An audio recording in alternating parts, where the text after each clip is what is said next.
Good morning, Upper East Siders. Or is it? We hear a certain future royal has had more than one rude awakening this week.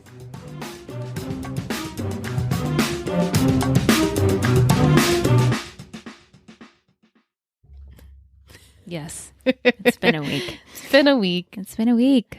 Happy Wednesday. Hi. Welcome back to another episode of Three Gossip Girls, your favorite Gossip Girl podcast. I said it. Just kidding. I'm Liz. And I'm Michelle. Tonight we watched season 5, episode 7, The Big Sleep No More. Original air date November 14th, 2011. Written by Dan Steele. Directed by Vince Misiano. How's it spelled? Misiano. Mississippi.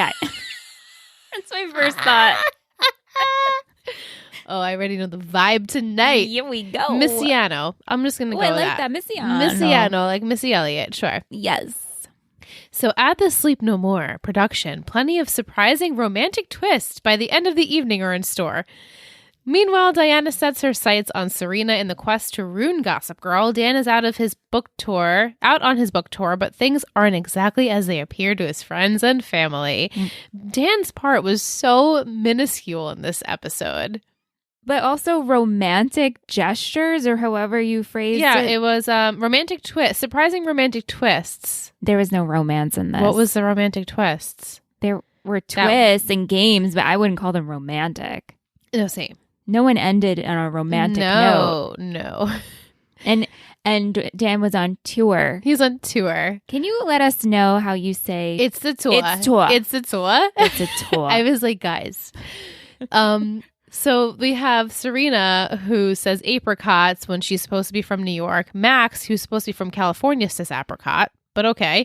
And also Dan saying tour. I'm like, no, any New Yorker would say tour. It's the tour. And it's apricot. Sorry. Let us know. I would love if you could send us voice memos. Yes. Send us voice memos of how you say tour. Tour. Like now I have to think about tour. It's tour. But if my full New York style, you're going on tour. You're going on tour and that's it. Well, everything ends in vowels. Before you go on tour, you walk the talk. You walk the talk. With a cup of coffee. That's it. It comes out. It does. And now... Because I'm deep in my Sopranos watch. Oh, forget about it. Out of here. You know what I mean? Anyway. Did you enjoy the movie? I did.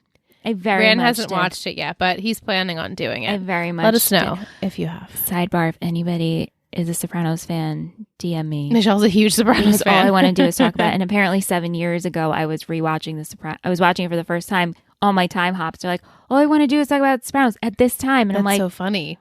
What the heck? Yeah. Anyway, let's continue. Let us know. All right. So we're sipping on a glass full of gossip tonight titled The Stuff of Nightmares. Because even though it's not a very threatening drink, but we had some bubbly seltzer, but it's the bubbly bounce, which has caffeine. And it was perfect because when you don't go to sleep, it's because you drank caffeine, which you don't want to sleep no more. You know what I'm saying? It's perfect. It's great. Very fun. And the nightmare also, like Diana's a nightmare. And Blair was having nightmares of Chuck. Well, she claims there were nightmares. Right. Diana, whoa. That's what I said last week. I was like, she just twists and turns and manipulates every single person in this episode. Yeah. She's a puppet master. She really is. I said that last week. It's very impressive. Yeah. But like very worrisome. Well, now, we'll get to it, but yeah. I don't understand it. But is she the puppet master or someone else? I guess not, but you don't. I know. I will try to orchestrate where it's better. Yeah. Well, my 3 gossip words from last week were tour, you know? Mm-hmm. Yeah. For Dan's book tour, which you predicted.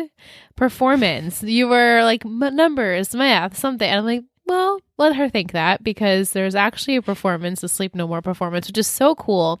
And everyone in the chat was like, I want to do this. I would love to do this. It'd be so fun. I have had friends who have gone before. Yeah, it's so cool. Yeah. And failure. Dan's a failure. Ivy kind of failed. Lots of failures. Serena's failing. Yeah. Mm-hmm. So, but mainly for Dan's book. He's a failure. And Blair trying to prove that Chuck's a failure. Right. Right. That was a good word list. Thank you. Thank you so much.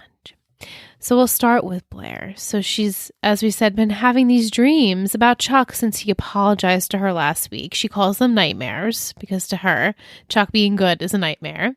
So she thinks Chuck's apology is just a facade. He's just trying to mess with her, get her closer and closer to be like, pretty much like to get back on the good graces, very close to the royal wedding. Like she's like, I know what he's doing. He's doing it because of me. Which is like selfish much, but right. But like she's used to this. Right. And it's so Blair to think this way.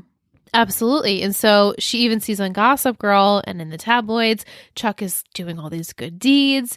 And she's like, this is just makes me want to expose him even more. I know he's not actually good. So throughout the day, Blair spots Chuck in the action of his good deeds and even at her duck pond, which she was not a fan of. Like, this is sacred territory. I want it in the treaty. Right. This is mine. Treaty. He's like, you're right. I'm sorry. I'll go. And it makes her crazy because he's still being that good person. So Dorota's like, Blair, why can't we just believe that Chuck is a good person and you're only acting like this because Louis is out of town and you guys are on the outs? So like, duh. Yeah. Right. So during this time, we have Chuck working on himself, which is great. He's not trying to get triggered by his old habits. He's been going to therapy. He's been donating. He's been getting his mind off of Blair. He's so props a very to him. Busy schedule because he said you really need to keep busy to stay on the right track. Yeah, he's like, the only way I can be good is to like actually be good. Right. So it's good. It's good that he's doing this. Very good. And he's putting off his time and effort into charity and helping others and animals, and it's really sweet. So he decides to throw a charity event, the Sleep No More event, and he sends out all these invites, but he's excluding Blair because, that's his kryptonite. He doesn't want her a part of it, and also she's on to him. So Blair goes to Chuck's event anyway, because, that's Blair. And she follows him around, and she's making sure she's watching him, and she corners him in a very secluded part of this hotel, bar, whatever it is, to see if he'll make a move. And she's taunting him so badly, and it's almost like laughable at this point. Like, this is such a chair scene. Yeah. Just like ridiculously dramatic scene of her toying with him and him trying to fight back his like emotions. And Michelle's like, here he is, Vampire Chuck again. Right, right. And of course, he pulls her in close and he kisses her, like a very, to him, passionate kiss. But she slaps him and she's like, I knew it. I knew you didn't change. And he's like, yeah, Blair, you know everything. Like, I'm bad, Chuck. Go ahead. And we do see the exchange of him and Dorota. And Dorota looks surprised and Chuck looks surprised. So it's like, wait, what? What's happening here? I know. Right. And so later on, we find out that this was just a play that Chuck wanted Blair to think he hasn't changed. So because he ended up texting Dorota. Right. Like, thank you. I guess Dorota sort of lured Blair there. Even though all of her trying to stop Blair kind of pushed her more to figuring out if Chuck has changed. Maybe she didn't know the full plan. So when they kissed, she was like, wait what's happening? Right. I mean, this is just so chair, and it just, these two love to play games, and essentially that's what they were doing. It's a whole game. We were all playing the chair game again. They're both role-playing without even knowing they're role-playing. I mean, like, Chuck knows what he's doing, Blair knows what she's doing, but neither of them know what the other is doing. But, like, Chuck knows that Blair's trying to... Yeah, he knows. She's like, oh, come on. I mean, this was just kind of... This is the parts of Blair that I guess you do have to love Blair for her because this is so essentially Blair, but it's not my favorite parts of Blair. No, it's not at all. And when we were doing this, I was like, oh, come on, we're doing this. Come on, Blair. Like, you couldn't do anything else in this episode. They wouldn't give her anything else to do. And, like, it also just shows that you're clearly still in love with him. Right. I mean, Louis out of town. The only thing you can focus on is figuring out if Chuck is a good person. And Dorota and Serena both see it. Yeah. And Chuck, honestly, you see it. But Chuck also, I think, understands Blair, and this is the game she's playing. Like, he knows she still loves him.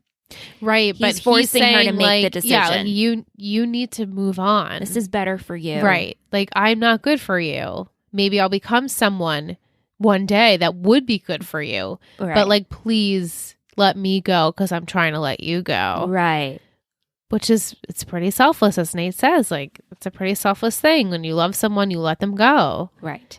And so, yeah. So, good for Chuck that he's trying to move on with his life. Yeah, he's not on the shit list this week. No, definitely not. No. But that's really the chair stuff. So something that's not moving on is Padge. He can't get it together.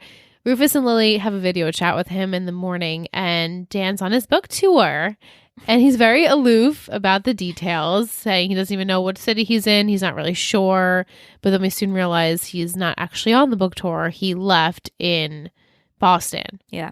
He's still checked into the hotel in Boston, but he's not in the hotel. And Alessandra is calling Rufus, like, where could he be? Rufus is like, I have no idea.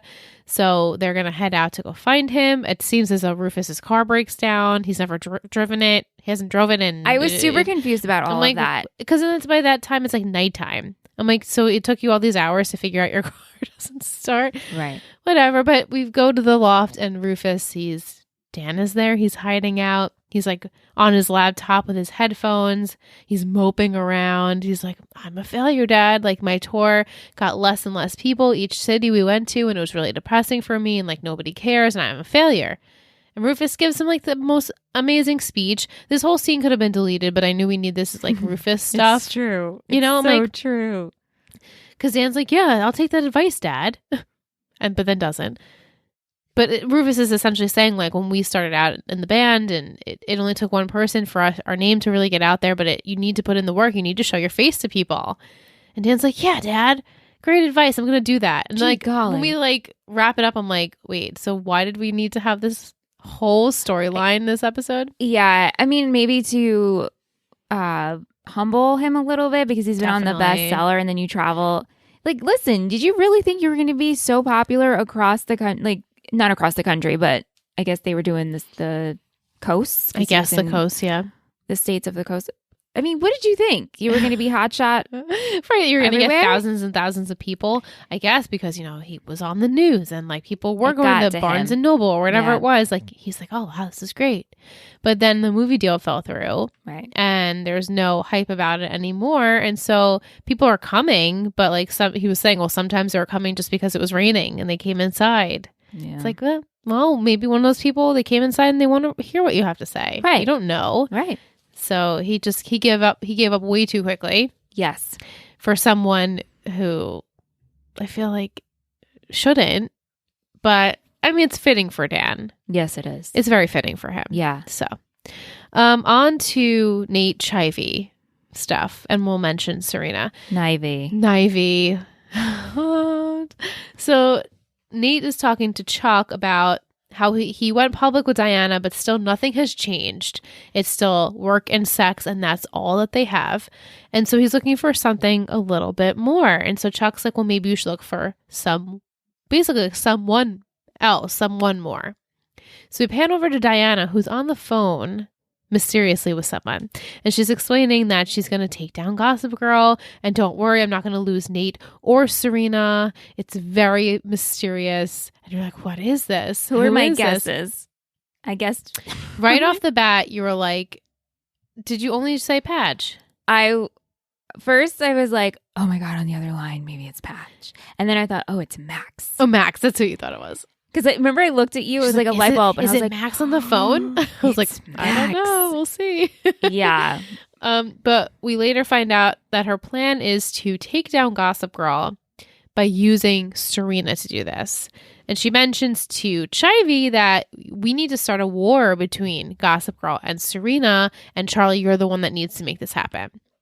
So Nate decides to talk to Chivy per Chuck's advice, and he's coming on very strong. Even though he's in this sort of relationship with Diana. I'm like, I don't like this. No. It's grimy. It's gross. I don't like, and then at that point, he hasn't even established with Diana that they're like seeing other people kind of thing. Like, I'm just like, ew, Nate. It was bad looks. Bad move. Did not like it. Did not like it at all. But he's telling Charlie, like, I want something more. And Chivy's like, you have a girlfriend. Like, tell Diana. but don't talk to me about it. And she said she had a boyfriend, which she said she's lying. But he's like, oh, come on. I don't believe that. It's wrong. If someone don't say that, that means they're not interested. Right. And you're making it awkward. Yes. And uncomfortable. And not I don't good. like it. I don't like it. So Chivy goes into Diana's office, who she's, of course, reprimanding her yet again. And please don't steal my man. And she's like, look, Diana, Nate came on to me this time. I know maybe you don't want to hear it, but maybe you should like loosen up in your relationship. And I'm like, wait, what? And then Diana interprets that as, oh, we should like take some time apart and you can go fool around. I'm like, wait, what? I know. I'm so confused by this. So he can, because then they decide we're not going to be exclusive. And she's like, we could do that if you don't want it. She's like, if that's what you want, I'm cool with it. And I'm like, he never said that though. He looks confused like we do. He's like, wait, okay, so you're giving me permission to go find someone else. He literally runs after Charlie after that. But the thing is, it's like, we're non-exclusive, but you can't fool around with Chivy. Right. So it's like, but then you're just a hypocrite. Like in the office, you can't, you're mine. But I guess what I don't because Chivy does work there, and Chivy knows a lot. Work there, right? She knows way more than she should, right? Yeah. So it's still very Diana's such wishy-washy. Plus, now I have some thoughts, but continue. Okay. Yeah. I want to hear your thoughts. Yeah. So Nate is like more serious about this. He even tells Diana, I'll go find a job somewhere else. But she's like, oh no, I'm going to go to Paris for the weekend. Like, we take some time, you have fun. And, if you come back to me, then so be it. That's great. He's like, all right, sure. So he's like basically a free man. He's following around Chivy on the street, and Chivy's on this secret mission, which he doesn't know about yet, from Diana to get a picture of Serena with this boy to take down Gossip Girl. It's all very involved. Because like if Serena starts trending again on Gossip Girl, that will help the blog, right? And then they can essentially take over. Diana's plan is for Serena and to be on Gossip Girl. Right. To take down Gossip Girl. It's right. Because we have to get her showing again. So then people will read Serena's personal blog and go to Spectator. Right. And Charlie is like putting ideas in Serena's head like, oh, you should be seen with a boy. Yeah. So, but she's working for Diana. So when Chivy is walking with Nate and she sees Max, her ex-boyfriend, on the street, she decides, let me kiss Nate until Max is gone so that Max doesn't realize I'm here and recognizes me. What a mess. It's a mess. And Nate's like, wow, golly, Chivy.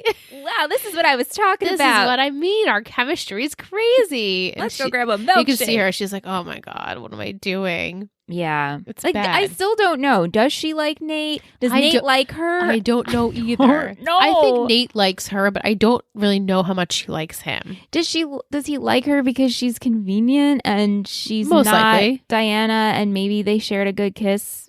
But you know Nate's a simple man. Simple. He's a simple man. He's so simple. It would just take a kiss for him to be like, cool. Hey, almost like Serena. Exactly. They're really a match made in heaven, I think. Yeah. So Diana comes up with this plan that Chivy needs to take Nate to the Sleep No More event, but she won't really tell Chivy what her plan is. So she texts Nate. Of course, they go together, and she really has to oblige her because she has no choice. So at the event, there's a whole ridiculous plot from Diana. We have the plan of Max shows up, and then she makes Serena show up later so that they don't really bump into each other, and that makes Serena think Max stood her up. And so Max heads inside, and Diana's like, great, go ahead, Ivy, go kiss Nate, pointing to Max. And Max thinks that this is Serena because Diana told him that she'd be in a gold dress. And so Ivy takes off her mask and without even looking at the other person, just takes off his and starts kissing him. Did you get flashbacks from the whole mask debacle? Yeah, with the Jenny stuff. Yeah. That's all I could think cringy. about. I'm like, here we go again. Let's do this again. Yeah. And so they look at each other and Max is like, what the hell, Ivy? And she's like, what are you doing here? So she takes him outside and she has to explain herself, but she doesn't even because she's like, I love you still. Oh, you can't. Do you think she does? I don't know. I don't think she don't can. know. She can't love because she's too wrapped up in proving not having it come out who she is. Right. And maybe she would want to be with Max. She should have just, I mean, we don't know Max yet, so we don't know if we can trust him. Yeah. But maybe bring him to the side and be like, listen, here's what's going on. I want to fill you in because I love you. You could be my partner in crime in this. Right. And I'll cut you some checks. Just some money. Let's make this work. Right. But Max doesn't want to hear any of this because he's like, you broke my heart. And also I'm here with someone else, Serena. And I feel like Serena Vanderwoodson. Everyone knows of Serena. And so like, this is like putting some ideas in Max's head. He's like, yeah, and I want to get to know her more. I'm going to go find her. So Ivy is so upset. Diana comes. She's like everywhere, this woman. Oh, yeah. And she's like, hey, so you're fired. Don't worry about it because Max is going to reveal who you are anyway. And let me just get a quick picture of you real quick for Gossip Girl so that Serena can be like, solidified. I thought she was going to put on Gossip Girl, Charlie or Ivy.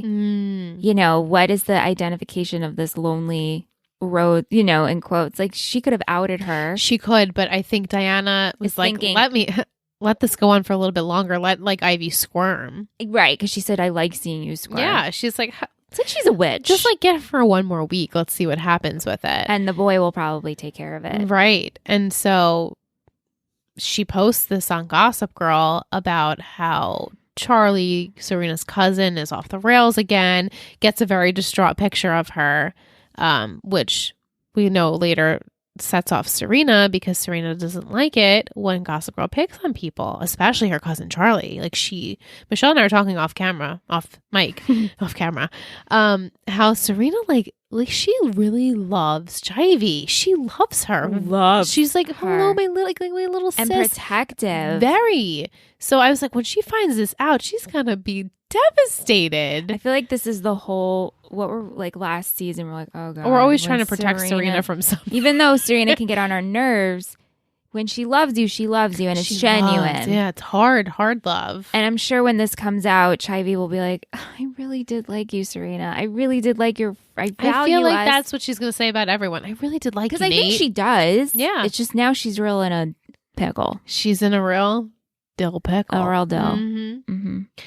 So later on, Ivy tells Serena, I think I should just go back to Florida because a lot has happened here. It's very triggering for me. And we're like, she's not wrong. Like, she's using her mental health as the issue, but she really desperately needs to get out of here. The truth. She needs to leave because if she doesn't, her secret's going to get found out.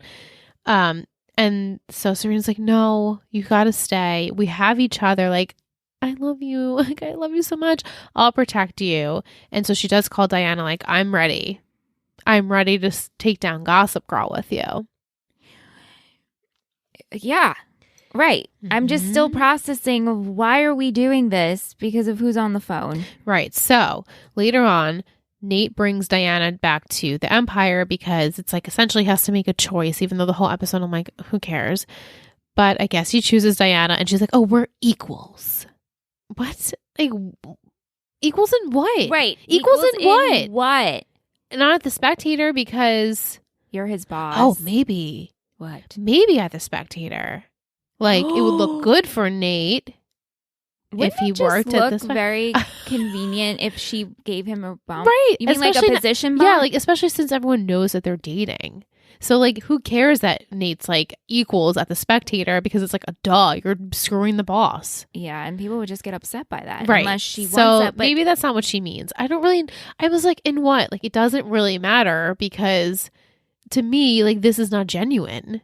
No. And so we see her pick up the phone of who it is on the other line, and it's William Vanderbilt, who's Nate's grandfather, as we remember, a huge big dill pickle in everywhere, but especially in New York City. So she's like, oh, William, it's been a pleasure working with you. And don't worry, we're going on to the next phase. And Nate's in check and Serena's in check. It's like, what does Serena have to do with this? Well, the it girl, I guess. I guess. What is the plan here? It's, I guess, essentially to bring up Nate's like stat, like to get him a positive light in the tabloids again. He didn't really, I mean, who does he need that? Right. Like, do we need that right now? He's 20 years old. He's going to do Should something he be else. in these types of tabloids? Right. Especially like you're not that dating an older woman. There's nothing wrong with that. But it's like, why are we pushing for him to be like streamlined with this scenario, like making it big with the older cougar? Like I don't know why this is like a thing. So she has a connection with Vanderbilt. I guess she has a connection with everyone. Well, that's what I'm saying. Who is this woman? Who is this woman? And then the whole Chuck's past, the Bart stuff, and then what's her face? Serena's boss, Jane. Who the fuck is this lady? I know. She's like, she must be a witch. She's a witch. Sorcerer. You're a witch. Burn her. I mean, she has to be. She has to be because, and I know what happens with some things with her, but I'm still confused as to like how all these other people fit into it. Like what? What? Do you think? Well, no, this is like a bad comparison because I was like, she's so mysterious. Like we're trying to figure her out, kind of like with Juliet. We were trying to figure out, but that was more. I mean, that was to me. They gave you more. We got more. Like the audience knew before everyone else. Now we're finding out with everyone. Sort of. Right. So it's like it's not as big of a reveal because with the Juliet stuff, it was like, oh wow, that's awesome. Like she's not actually she is who she sort of said she was, but it was so much more interesting that way. Yeah, I mean, I'm just either we're gonna find out exactly who she is, and know and understand why she knows everyone, right? Or it's just going to be, listen, this is how we got here, but you just have to accept that she knows everyone, right? She's a powerful player, right? And I don't know which one it is. Person. Yeah, which is kind of awesome. Yeah, So that we have to go on to that next week. But our last chivy stuff is we have Max who decides he's going to Google Serena van der Woodsen after Charlie said, oh, everyone knows her. And the first post is literally Gossip Girl. And on there is, Charlie Rhodes, Serena's cousin. And he's like, that's not Charlie Rhodes.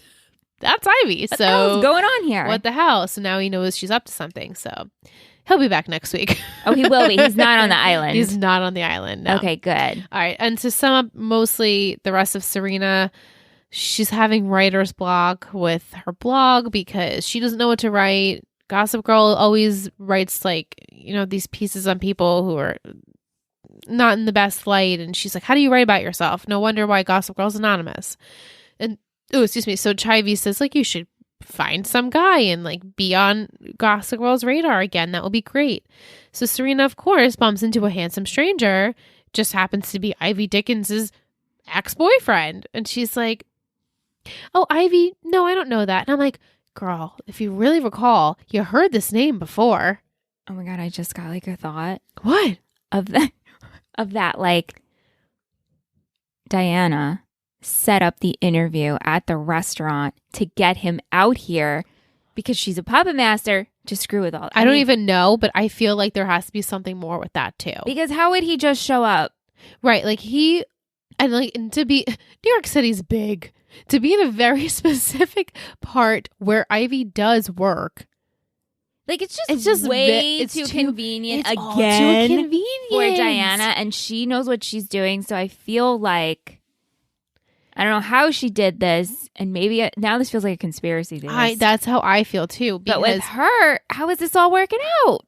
I know, and I'm interested to see if we're gonna make it that big. That's true. Every little piece is constructed by her. Right. And I did have that inkling too, especially on my rewatch tonight. I was like, maybe she did get Max here. Because this worked out very nicely.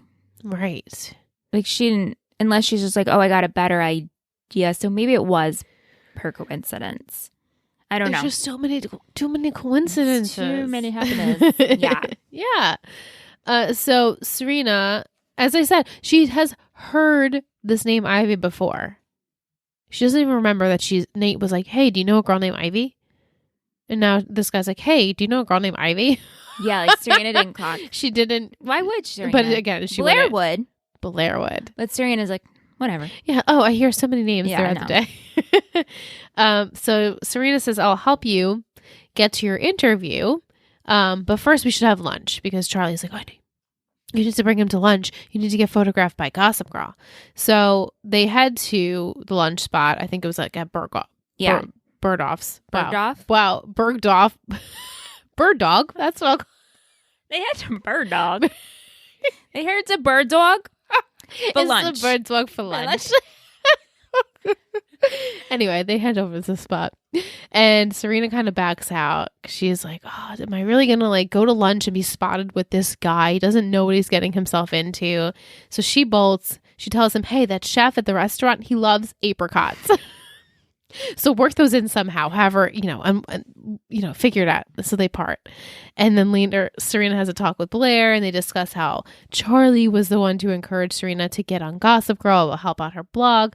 But Blair's like, honestly, I think that you don't need this blog. Like, you're too good for a blog. Right.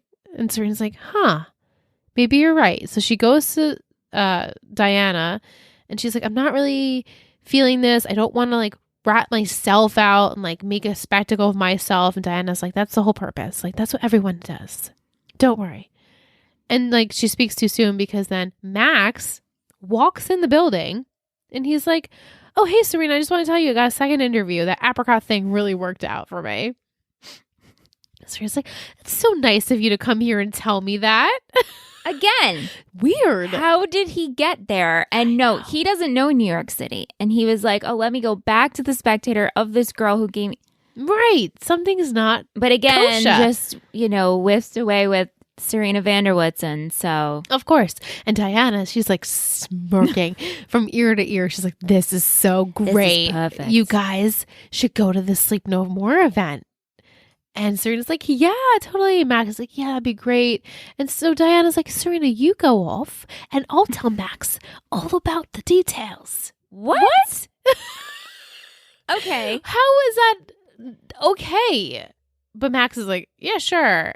So, of course, Diana tells Max to arrive early, tells Serena to arrive late, and her whole thing blows up in flames, even though this is exactly what Diana wanted.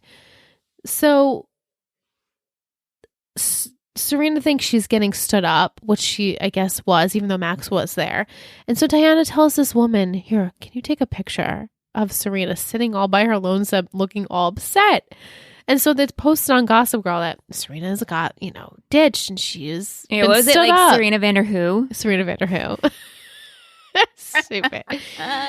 And Serena's like, oh, I have a thick skin now. Gossip Girl doesn't really affect me, but I hate it when she takes on people who can't defend themselves. So the whole Chivy stuff rattles her up and she says, yeah, I'm going to help you take down Gossip Girl. To be continued. Yeah. And that's my summary. But I don't know. I felt like I'm on to everything. I'm following. But I'm also like, what? But also I'm like, why? I feel like so many unnecessary steps. I guess we'll see. To get to our end solution. And then I just keep thinking how everyone has told us that's a completely different storyline at the second half of this season. Yeah. Like it's totally different, I wonder when it changes. I guess after. Oh, I think I know when it changes. So we'll reach the 100th episode in this season, which I'm super excited because our friends from Hold Up Podcast are going to be on. But that, I think, is when it changes. That's that's like, I'm assuming, let me see what episode it is. I wonder if that's like the mid-season finale. Let me just see exactly. I feel like we're going to reach on December? Yeah. So the 100th, is episode 13 and we have 24 of the season. So yeah, that makes a lot of sense. Yeah. Okay. I think after that is when we change things around. Got it. But then I don't really know. I have no idea. So yeah. I'm super excited for that stuff. Like, what the heck is going on? Curious. Let's see how well and nicely they write this for the next, until 13. We're on episode. We're on 7. We're on 7. But 13 is when it changes, right? Yeah. So 6 more weeks. So let's see how well this does. Yeah. I'm so interested. I wish that Diana's character was. She doesn't intrigue me as the story behind her intrigues me, but the character itself. Yes, it could be anyone. Yes, I agree. And it doesn't. It wouldn't make a difference. Like Juliet, at least, like Diana's playing everyone, but she's basically just a bitch all around. Yeah. Where Juliet was like super sweet, but then also in the shadows was bitchy. Like she just had this like complexity to her, where like I feel like Diana is just like. Yeah, on my face, you can read it. I'm one note. She's spewing bullshit. It's just bullshit. It's just bullshit. Straight up. Like Nate is. She doesn't have one single like person that I think she actually cares about or is friends with. I mean, right. we're not going deep into her character, but it's like everyone is a pawn in her little game of whatever the end result is, and. Like, I don't know. So is William the one who's like, you need to do all of this? Because I own something on you. Maybe. Like, she has something on everyone else, but maybe he has something on her. Right. She doesn't. Maybe and it's like, the Bart why stuff. Are we trying to... Right. Makes sense. That would make sense. Again, guys. I think. That is 100% prediction from me. I truly don't know. Yeah. I don't want them to think I'm like telling them something. You know? No. But that's like what I can imagine would be the case. Yeah. You know? Yeah. All right. We're going to take a short break. And surprise, we have a guest on this episode. Yay. We'll be back with Krisell and we're going to talk about, we'll answer your questions.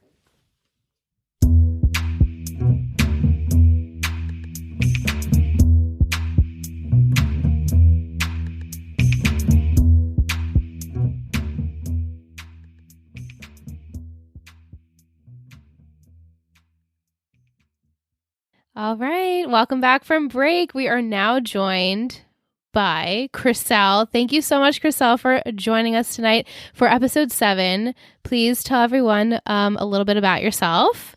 Hi, my name is Krisell. I'm located on unceded territory of the Kiz Nation, also known as Los Angeles.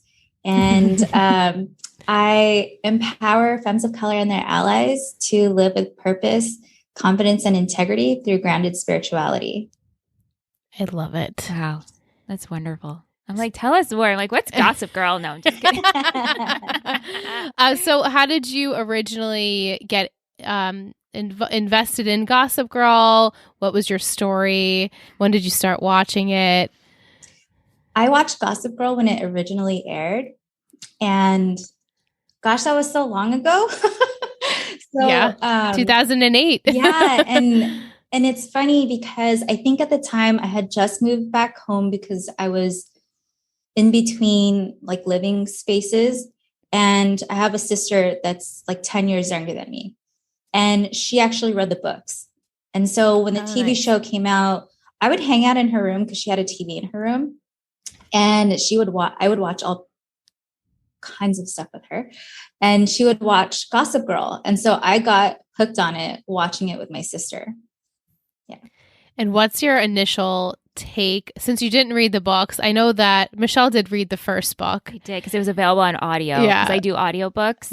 And I wanted to continue the series, but with audiobooks, they have like the first one available, the second, and then the 12th. And Which is so strange. I kind of need all of them in between.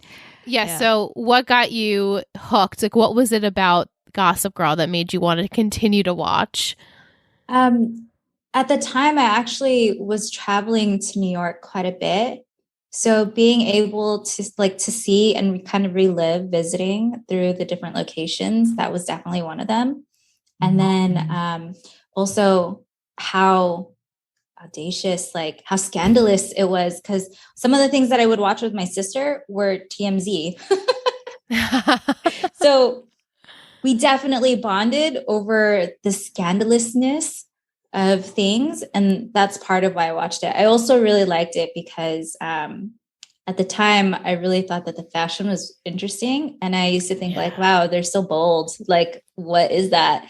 And it's funny because I rewatched the episode because obviously it's been a really long time. And I was like, wow, that is actually kind of ugly. I think that's like a thing on like the internet now is like, wow, I loved this fashion. And now I'm looking at it and I'm like, that's atrocious. Yeah. Like I'm looking at the things that Serena is wearing and because Serena was the fashion icon on the show. And I'm like, that's really ugly. Is that even high end? I know. There was an outfit this episode that Ivy Charlie wore and I just hated it. Which one was it? Because I looked at hers. I was like, you're wearing Marshalls. Yes, the pattern. It was like stripes. Yeah, right? And then a cowl neck underneath. It was so gross. And I mean, maybe I'm missing something here, but the whole time I'm watching with Liz, I'm like, I hate this outfit. It's triggering me, and I just don't like it. She's like, I can't stop looking at this outfit. I hate this. Same.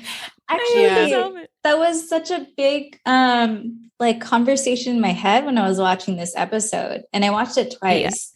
And I was just like, I can't get over their clothes. Like, I remember how it used to be in all the magazines about like how fashionable they were. And I'm just like, what happened to us? Right. Yeah. I know, right? I know. I'm kind of glad that we kind of evolved from that. A little different. Yeah, just a little bit. Yeah. Yeah.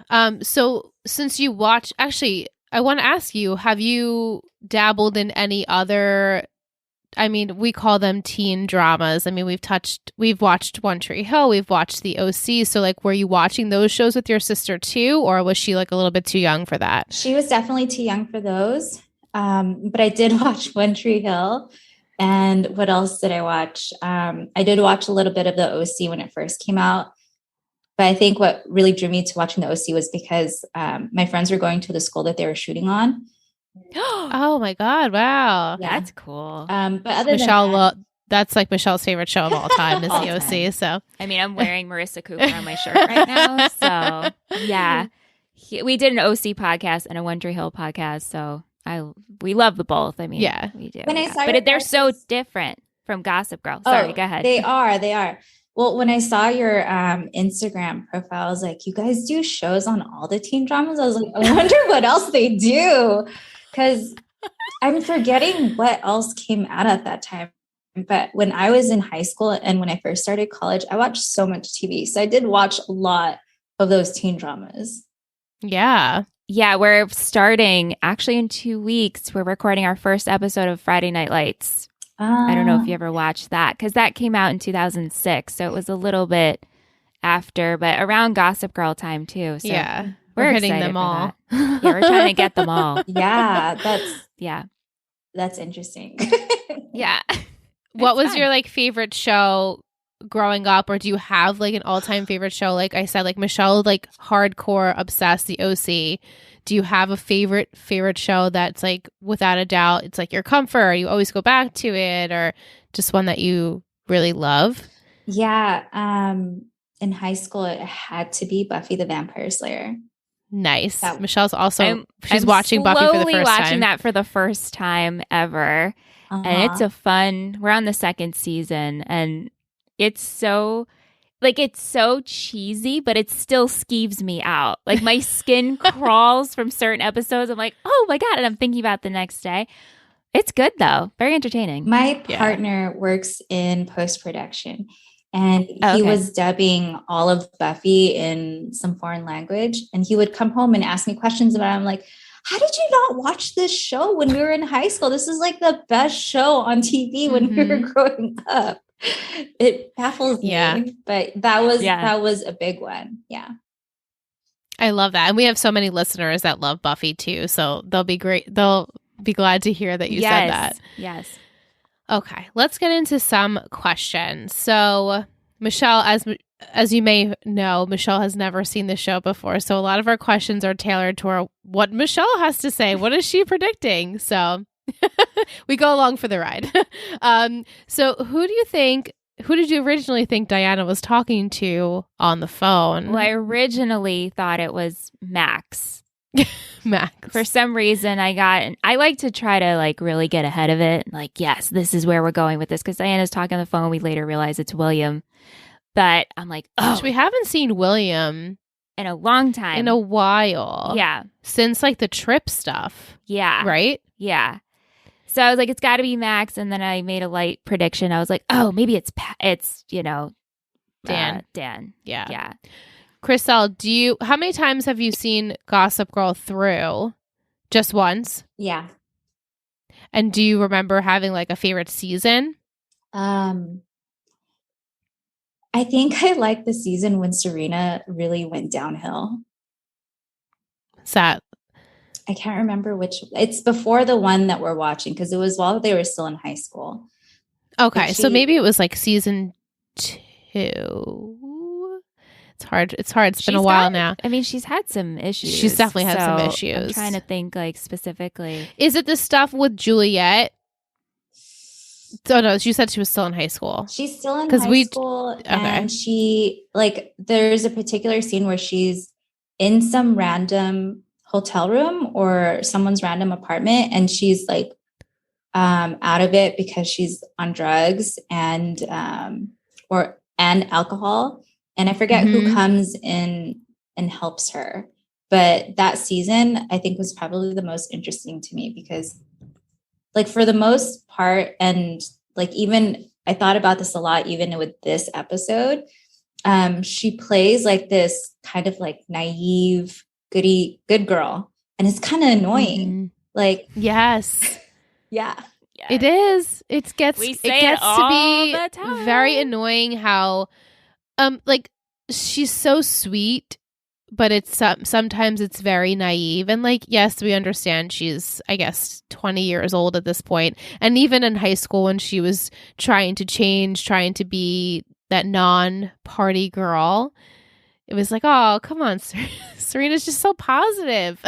She had no dimension. Like, no, and from like, especially like here we go with the New York thing. Like, New Yorkers are like angry. Like we're not like nice people. So I thought about that throughout this episode. I'm like, this is so she's so California right now because the actress is from Burbank, which is like right by all the production studios. Mm-hmm. I was like, she's so tan, and it's like a real tan, and she's so California. She needs some darkness. She needs some grit. Yeah, she does. That's true. And when we first started this season, I don't know if you remember, she was in LA because she was working on the set of The Beautiful and the Damned. And I was like, this just suits her so much better than, the city life. And so we were saying like she could almost just like hop on a plane and go to like the OC and she could have been on that show. Like it just would have worked a little bit better for her character. But now seeing her back in the city, it's just like, she's just very, even her just bumping into Max in this episode, like, oh, let me show you to lunch. Like, things like that just don't happen to people. Only to Serena. But it only happens to Serena. She just always like steps in shit that one. Like, I don't know. She just always gets it without trying. And I guess that's her character. That is her character. And like Blair watching that for all of her life being like, oh, Serena always gets everything and I get nothing. Yeah. Must be hard. I get it. I get where Blair's coming from. I mean, I bless Serena. I love her. She just sometimes I'm like, oh God, you're just so nice. You're just too nice.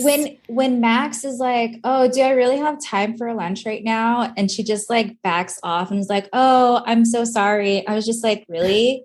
Really? Like, go for something. Just fucking go for something. Right. Just do something. So true. God. And I'm trying to think of the last time that she actually...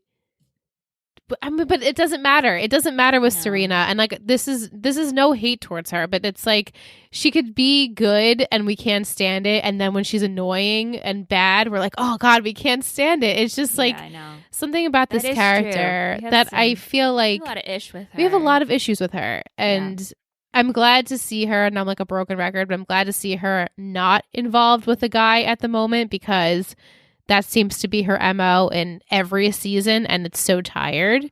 Same with Nate. I'm sick of this shit. Like, Nate and this older woman type thing. I'm over it. But I actually, I thought about it and I was like, because I felt the same way about Nate and his woman woes. And I was like, he's just the male equivalent of her. Like they were so perfect when they were dating each other. Cause it was like, let's just put the two kind of blandest storylines together. Yeah, absolutely. We just said this. We said this in the top half of the episode. We were just saying Nate that is just the male version of Serena and vice versa. And Nate, the writers don't do anything with him. No, they just put him with an older woman. It keeps happening. And if that's your thing, that's fine. But and he's a friend, right? He's just the friend, and we're not developing any character growth. There's no growth. Mm-hmm. Agreed. And we're in season 5, right? So and we only have one more season to go. Right, I mean, we have half of another season, but like, just come on, it's not looking great, Nate. No, and for someone who was like Serena, the it girl, like literally, we start the series with Serena van der Woodsen. She's the it girl, and it kind of just went like, just nothing with her. Mm-hmm. I mean, Blair is such a dynamic character, so I understand why the writers were like, "Oh, this is so much more interesting," but it's also like, well, you guys wrote it, so you could have done something with Serena and Nate, but you didn't. Right. So it just makes it boring to watch them. Yeah. Right. But yeah. Okay. So we know who you thought was on the phone. Yeah. What are you expecting? How are you expecting the Max story to unravel? Will he tell the whole world who Chivy is? I don't think so. I think Max is going to keep quiet for a little bit, and I think he's going to just be very smitten with Serena. Oh, so we're going to keep on Serena. I do. I think he's going to go after her, and then there'll be like a run-in of like, wait, what's happening here? Okay. Yeah. Mike wants to know, will Chivy disappear before Max gets the chance? Good question. No. Yeah. No. To go off what Mike was asking, Lisa wants to know, do you believe Max was in New York for a job, or do you think it was for something else? I think it's for something else. And we were saying this in the top half. It's just so convenient. Diana, everything just keeps falling into place. And so I came up with this prediction that Diana somehow knows that chef because she knows Ivy's story and somehow got him an interview to get him out here. I'm going to stick with that. Okay. It's a conspiracy theory, but I am going with it. Well, there's that part where she finds a picture of herself from Bart's folio. I know. Yes. And anything could happen when, right. You know? Right. I know. Exactly. Something's bound to happen there. Right. Krisell, do you remember when you first watched, if you liked the whole Charlie, Ivy, Chivy storyline, where this is going, how it ends? I remember how it ends, so I won't say, but I do remember hating her character so much and hating that storyline so much. I'm like, this is so like, she's a train wreck, and that they drag out this train wreck was so frustrating. Yeah. She's been on for a little too long. Mm-hmm. I can't believe we're still doing it. Yeah, we're still doing it, and it feels like I'm surprised that we are. I know we first introduced her last season, but then we reintroduced her in the beginning and the end of the season. Like, okay, now this is Ivy. So since the end of last season into now, which we're on episode 7, it's a big arc for a character. Yeah. And so for the same story to be like, oh, we don't know if we're gonna be found out. Right. It's a little tired. Yeah. I'm waiting for this. Okay. Here it comes. Everyone's going to figure out that she's faking it. Yeah. Which is going to be so devastating for the van der Woodsen, Rhodes, whoever clan, because I just want to meet the real Charlie. Mm-hmm. Like, I'm waiting for that. And I know Liz said that I have confirmed that we meet. She confirmed it. So that's what I'm waiting for. This is going to be a shit show. I hope it's a shit show. Yeah. If this is anticlimactic, I've been on this ride for too long, and it was not worth it. It was not worth it. Give me a shit show, which sometimes the show where it should be a shit show is not, and other times where it shouldn't be a shit show, it is. Right. I guess that's Gossip Girl in a nutshell. You're going to get your shit show. Don't you worry. Oh, good. Thank you so much for confirming that. I'm so excited. Yeah. I'm so excited. Yeah. Will wants to know, why does William Vanderbilt want Nate's image rehabilitated? Is it fatherly love or a takedown? I have no idea. I can't even predict. I do not understand. I don't even know What William... I don't know. Yeah. I frankly forgot about him, so now I have to like rethink about him and what his deal is. I'll have to get back to you, Will. Okay. Sounds good. Tish, why do you think Dan opted not to continue the tour even after Rufus gave his pep talk? Oh, because I don't think he has like the stamina to continue on. Yeah. What do you think about this storyline, Krisell? Because it's very far-fetched for me that Dan would have number 9 on the bestsellers list, and then it's just, I'm like, really? They would want to read that book? I mean, I'm sure they would because it's a satire of the Upper East Side, but it's like it's also Dan Humphrey, so questions. It makes me really mad at his character because I'm like, how do you write this book from being the kid that lived in Brooklyn, getting on the list at number 9, going on a book tour, and then copping out? It's like you've become as pretentious and privileged as the rest of the kids. Exactly. Yes. Exactly. And exactly. I think I already said a bad word. It's like a coward. Okay. Yeah. Stop being a scared little bitch. Yeah. Stop being a scared little bitch and just get out there. And like, I think of this in the context of like Instagram today. He's like the person that's only concerned with the vanity metrics. Like you went to somewhere like Burlington, Vermont. Who cares that only 4 people showed up? Right. Right. You're absolutely right. And it's like almost pathetic that he works so hard to become someone that these kids would be like, oh, Dan Humphrey, yeah, I know him, he's making it big, and like then you don't follow through with even trying to get an audience. Like, who cares if it was 10 people? If it was 1 person, you're still getting their, they're listening to you and you're getting feedback. So and you get to go on a book tour. You're probably paying for anything. Your book was published. That alone, and then you get to go on a tour. I wouldn't even want to let my what is she? His agent, Alessandra. I wouldn't even want to let her down. I'd be like, yeah, I'm doing it all. Right. It's so embarrassing. Yes, so ungrateful. I'm grateful, and it just rubs me the wrong way. And like it was such a minuscule part in this episode. I feel like we could have just done without the whole thing in general. Yes, if we were just going to do that. But wait, have you seen the whole series through? It's funny. I had watched up to season 3 and stopped watching like right around the threesome episode, which I'm sure you remember because everyone remembers that episode. And then my sister continued and she kind of filled me in. And then when we started the podcast, I had just went on like this deep dive of like figuring out all the stuff that I don't know.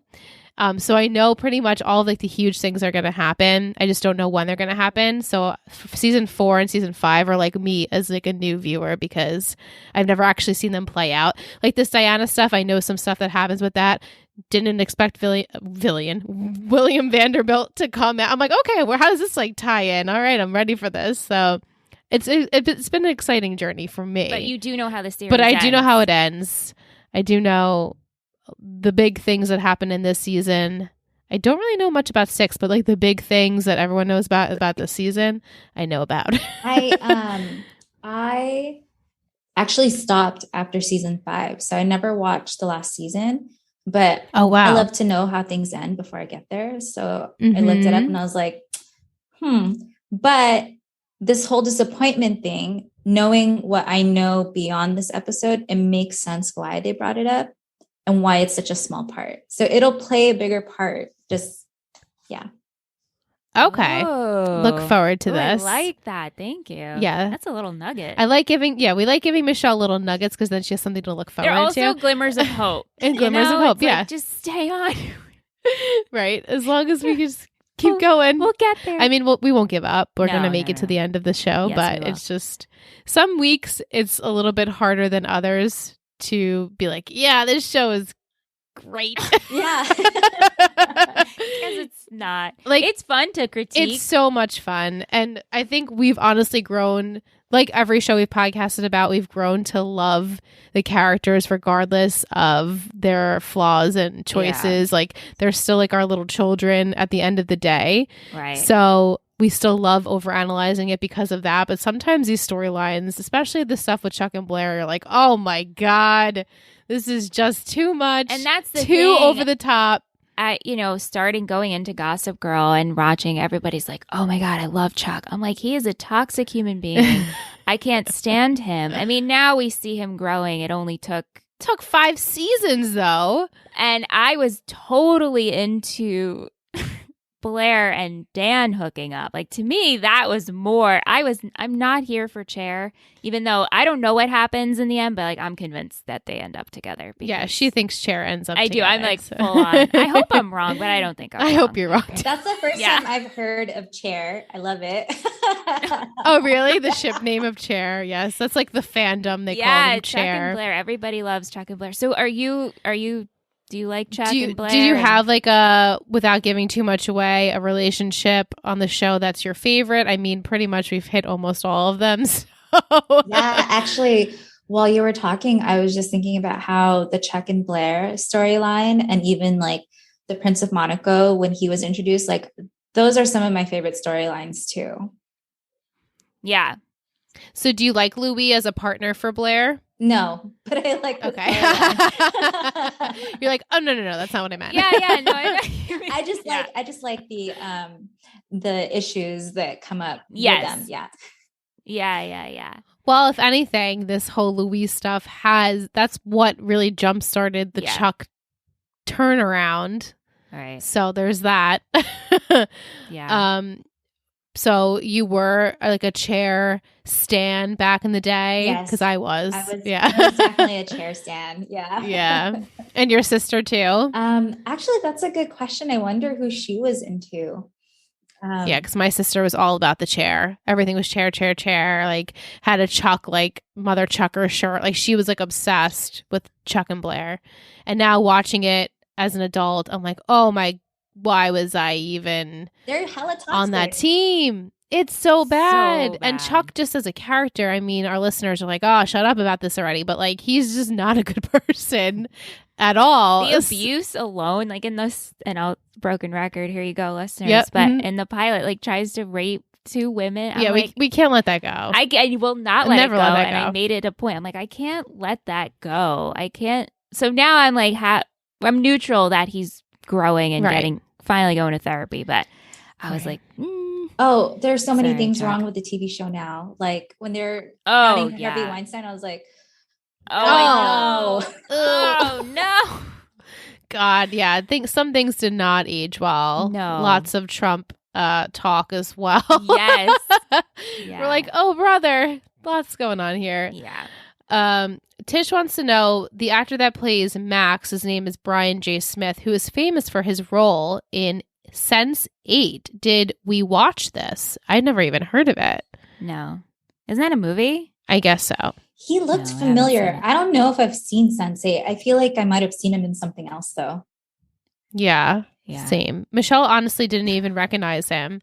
When he came on the screen, she's like, oh, another boy. I was like, that's Ivy's ex-boyfriend. She's like, oh my God. I was like, oh, here we go. Another boyfriend for Serena. And she's like, it's Max. I'm like, who? Like, I'm like, I don't blame you. He looked like totally different. Maybe it was the chef outfit. Yeah, like he wasn't. When we first see him, he looks like. Did he get a haircut? Yeah, he was something? like much more polished Something's in this different. episode. You sure it's the different actor?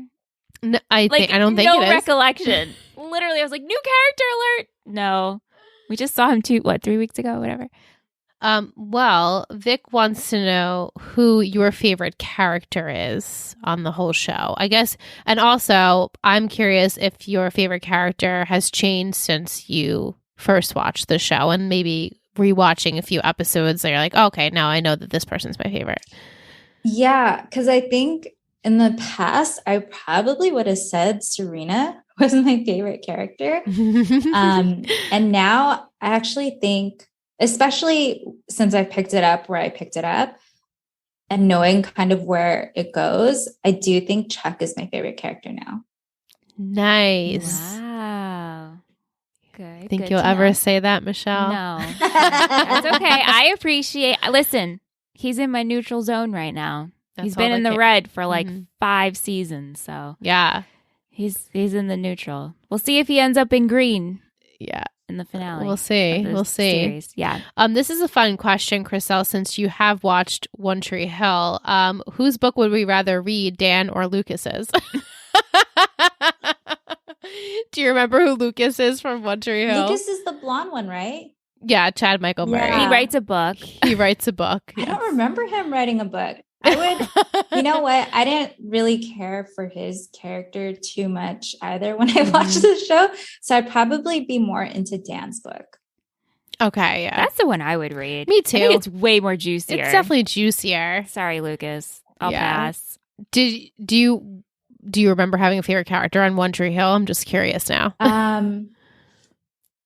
You know what? I really liked Sophia Bush's character. Yeah, Brooke ends up being, I think, my favorite. Yeah. I think I like her the most. Yeah, she had great growth. Yeah, great growth as a character, and Sophia Bush in general is just amazing. That's a big part of it too. Yeah, 100%. Yeah, she's amazing. So Vic wants to know: do we really think Ivy cares for Serena? I think she does, but how much so, I'm not sure. I think she does. She's just shitting bricks to keep it together. Yeah. She's spiraling very quickly. Yeah. And just really trying to keep her head above water. We could keep using all like the metaphors and stuff, but yeah. I think she does. And I think there's that family unit that she wishes she could really embrace and love. But do you think that she has a family of her own? I mean, everybody does technically, right? But it's like we've never seen her once like call anyone outside of this little group of people she's become family and friends with. Wouldn't that be such just a like twist so curious? If like she had if she did actually have a family and it seemed totally normal. It's like, oh, this is just what I'm doing. Acting job. Got an acting job. Right. She's committed to the lie. She's very committed. So I'm thinking no. It's just so crazy that Carol was like, yeah, come play my daughter. My family will have no idea. I think that's even more bizarre because it is bizarre. It's whoa. When you see the visual difference in their appearance, it's like, how do you even not know? Right. Yeah, it's pretty crazy. I mean, you just have to like live that dream world of Gossip Girl and just take it for what it is, but just accept it. But it's like so hard to accept. I'm like, I don't understand. I'm trying to think if there's like a person in my life that I met like younger as a child and I haven't seen them in a long time. Like, would I recognize them? I mean, this is your cousin. This is your niece. This is your granddaughter. Like, how? Not one person has compared a photo of you as a child to now? Like, thank you. Like, oh, look how cute Charlie and Serena were when they were kids. Right. No. I mean, there's always that night when you're with your family, like, that you look at the old pictures. Yeah, always old pictures. You know? Yeah, I don't get these people. But again, I guess this is just how we have to watch the We have a hard time accepting things, so I don't like accepting things they don't explain. Yeah. Vic also wants to know, Krisell, who your least favorite character on the show is. Oh, Jenny Humphrey, 100%. Like, I was reading the Wikipedia of each episode, and it was explaining in season 5 that she was no longer a main character. I was like, yeah, yes, thank you. I just hated her character so much towards the end. Oh, you weren't alone. Michelle and I actually had a much different experience watching it now. I mean, this is Michelle's first time ever watching it, but when I first watched it, I was like, oh my God, Jenny. But watching it now, I'm like, she's just a kid. She literally doesn't know which way is up, and she's a hot mess. But like, we still enjoyed her. Michelle was like, that was like her favorite character at a point. So I am so not the Gossip Girl optimum viewer. I'm like, I hate Chuck and go Jenny. Like nobody is on my team. And also we like super were neutral with Vanessa for a long time. Yeah, I didn't hate her. Like she did dirty, but then again, did she? Because Dan's making profits, so right. What's your take on Vanessa? Because that's another person in this world that everyone hates. And the writers did her dirty. They did her dirty. I don't remember what they did to her. What did they do to her? They just made her. They could have done so much more with her character, and I think they just made her out to be the person that everyone didn't like. Right? Yeah, pretty much. Yeah. And I thought that wasn't cool. I think that's why people don't like her character. But I'm like, well, you have to. This is how they wanted her to be, right? I liked the initial introduction of her character because I was like, "Ooh, another grounded person, like a normie, right?" Yeah, she could have been one of us. Yes, but she's not. Yes, right? She got caught up. She just got too wrapped up. And then the writers pretty much were like, well, there's nothing left to do with her. So we should just, pretty much write her out of the show. And I'm sure everyone was happy about that because no one really was enjoying her character. But Michelle and I were like, well, like, you did it to her. You did her dirty.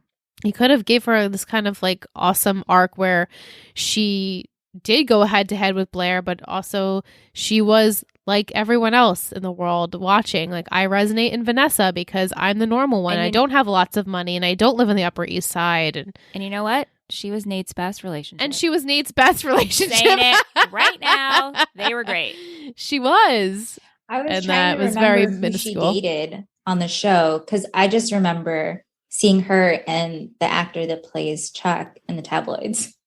Oh, yeah. I mean, and I think that's also, which is so sad to say, like also why people didn't like her was because she was dating Ed Westwick in real life.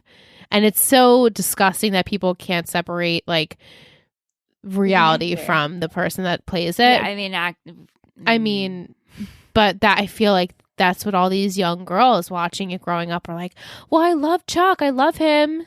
So I should hate this person who's dating him. It's like, well, no, she never did anything to you. Right. I felt like there was a whole lot of that in this episode too, of just like women on women hate because that's all Diana. Oh my God. Man. Diana is terrible. She's awful. I'm so sick of this character. I'm just sick of her. Yeah, she's real bad. I found myself hating her so much that I was even like, is that really your accent, Elizabeth Hurley? I'm like, duh, it is. She's really British. Krisell, why are you so angry? I know. She just like, how dare you? It's something about her character. And I've said this before. I feel like she doesn't belong in this world. It just doesn't make sense. Like, she's just so over exaggerated, and it's not even Elizabeth Hurley. It's just this character of like, I have to be this powerful woman, but it's also like you're always playing a game with someone, so she's always like really cheeky and like making these like really exaggerated stupid lines to people about nonsense, and it just rubs me the wrong way. I don't like it. And she's a woman. She's a grown ass woman playing amongst children. Yes. Yeah, exactly. When you really put it, like, and she's still she's using these children. Yes, it's so wrong. Right. You're messing with someone who's 20 years younger than you, holding it over her head that you know her secret, and torturing her, and then torturing her even more by making her kiss her ex-boyfriend, having that whole thing come out. It's she's just an evil younger. person. Chivy, how old is Chivy? I think is like 19. I think she's like a year younger than Serena. Who wants to be bothered with these kids? It's just right. Like, move on. Like, grow up. Right. We'll find out. But also, I think she has another motive. Yeah. But I don't think. Again, I don't know. I don't think it involves Charlie. So, like, why do we have to mess with Charlie? Would we rather read Taylor or Serena's blog? Taylor from the OC. Taylor Townsend. Oh, Taylor. Is that Rachel Bilson's character? No, that's Autumn Reeser. She came in a little bit later. I don't know how far into the OC you got, but she was on season 3 and 4. Yeah. Wait, what's the actor's name? Autumn Reeser. Yeah, Autumn Reeser. Oh no, I don't know who that is. Yeah, she played Taylor Townsend. Yeah. I would read her. She's funny and quip. Like, she's so quirky. Yeah, I would read Taylor's. I would totally read Taylor's blog. I know I wouldn't read Serena's because she's so bland. Right. Yeah. And Taylor's definitely has more, like, you would want to read Taylor's blog. Yeah. And even Serena says it herself, like, I don't know what to write. Like, she doesn't have anything going on. Exactly. So, like, what would I write about myself that people don't already know or that's exciting? It's actually funny when you think it about is funny. Right? It's almost like we're poking fun at the fact that Serena has nothing going on, just like we poked fun at Dan writing Nate's character as Eric and Nate combined because Nate has nothing going on and Eric's not even here. So it's like, right. I guess the writer's way of like, haha, we get it. Yeah. But do you? I don't know. Right. Do you get it, guys? Yeah. Oh, that's funny when you put it in that perspective, because it's like, it would be really funny if the writers were like, let's just poke all the fun at this show that we've created through Dan's book. Yeah. Right. Yeah, exactly. Right. And essentially they did that with Nate. So Krisell, Jess has a question for you. She wants to know, how did you realize you were a psychic medium? I didn't. I actually... No, if you asked me when I first started my psychic development journey, if I ever had a paranormal or supernatural experience, I would have told you no. The reason why I got into it was because I was looking for more than therapy to support me in my mental wellness. And I knew that from a friend that took psychic development courses, that the foundations were grounding, meditation, and raising your vibration. And at the time, wasn't even that long ago, was 2019. I Googled it and couldn't find any satisfactory answers.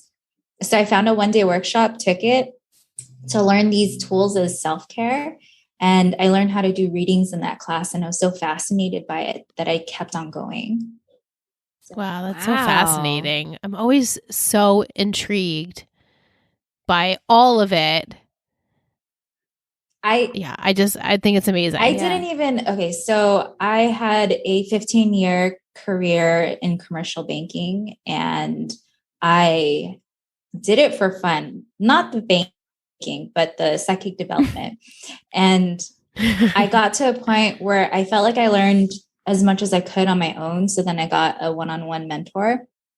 And at some point she goes, okay, you need to set up your own website because people are going to start asking you for readings. And I was like, okay. Because that was never my intention. It was never my intention to do this full time or even professionally, but it just happened. It's like it snowballed.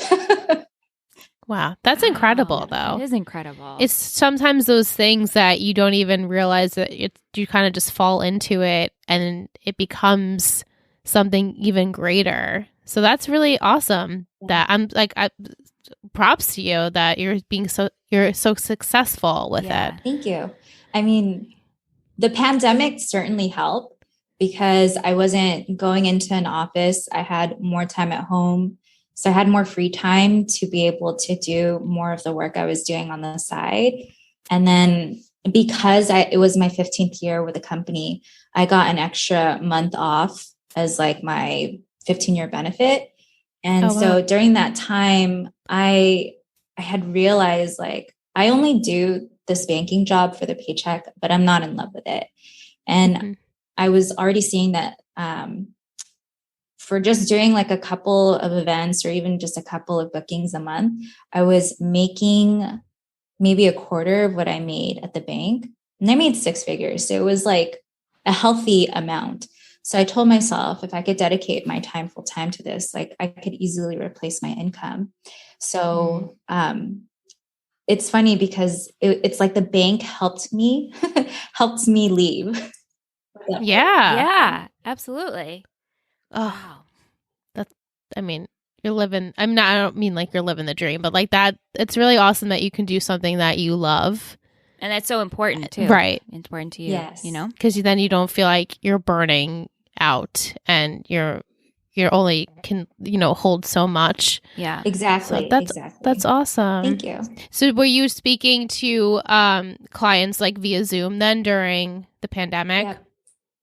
And how was it reading people like through a lens? Like, so I started using Zoom during the pandemic, but prior to that, I was doing my readings by phone. So oh wow, I wouldn't even see, and that's how I did my one-on-one mentorship. My mentor lives like 2 hours away from me, and she would find the people that I would practice on, and I would do it all over the phone, never seeing the person. So wow, that's awesome. Yeah. I think it's really interesting because my students today, I teach them over Zoom and they practice over Zoom. And I think back to when I would practice over the phone, and like, if you want to learn how to be confident and trust yourself, like that's the way to do it. Mm-hmm. Yeah. So do you prefer, would you rather do it over the phone if you could continue to do that? Or do you Zoom obviously the preferred way? At this point, it really makes no difference to me. So I do all of my sessions over Zoom because I record the session for my clients. And sometimes they don't want to be on camera. And so I just let them know, like, camera's totally optional. Like, I'm used to not seeing the person. So you're fine. Yeah. Yeah. Yeah. Wow. I usually start my sessions with just doing like an energy reading dump, and tell my clients not to tell me what they want or what it is that they're looking for. And so it actually helps me because I'm always, I have my moments where I'm like, am I making this shit up? am I just crazy? Like, what the hell am I sharing? And it helps me get out of my head to just do that reading dump as opposed to them telling me. Cause then I feel like I know too much sometimes. Yeah. They're feeding something in there that didn't really have to be there. Right. Yeah. Wow. That's awesome. Yeah. Yeah. That's all of our questions. Yay. Thank you to everyone who submitted. Krisell, do you have any thoughts that we haven't mentioned about this episode? Did you jot down any ridiculous things that had happened that you forgot about, or any fashion moments that you loved, or any quotes? I actually took notes. That's why I watched it twice. Let's see. I love it. I love someone who's prepared. Oh, okay. So there was something that Chuck said when he was talking about, he said, I think I've never been so good and so bored by it, or something like that. And I thought that was really interesting because I thought about kind of like the process of healing, or even like your spiritual awakening or something like that. Because I feel like there's always a phase where you become so like good at finding your inner peace. And maybe it's even bypassing, where you start to feel like you've lost your personality. And so when he said that, I was like, oh, I know how you feel, Chuck. Because there was a part when I was going through psychic development, and it's all about healing yourself and just finding inner peace. And that's how you get to be really connected and become a really clear channel to receive messages from spirit. And there was one point, because I've always been known to be a joker. And there was one point where I felt like nothing's funny. Let's just do you guys watch The Simpsons? Yes. Okay. Do you remember the episode where Mr. Burns gets like some sort of treatment, and he wanders through the town and he's wearing a robe and he's like glowing and people think he's an alien? Yes. Yes. I think of that because he's just like smiling. He's so sedated and he's just like in his own world. And that's what it felt like. And at that point, I remember thinking like, I don't really want to be this healed if I'm going to be this bland. Ooh. Yeah. That's awesome. That's deep. Yeah, I love that. I love that. Yeah. Yeah. That's great. Where can people find out more about you and get in contact with you if they're interested? They can go to my website, which is www.krisellcan.com. And that's krisellcan.com. And then my Instagram is at krisellcan.medium. Awesome. And we'll put it in the show notes as well. So check that out it'll be linked. Thank you.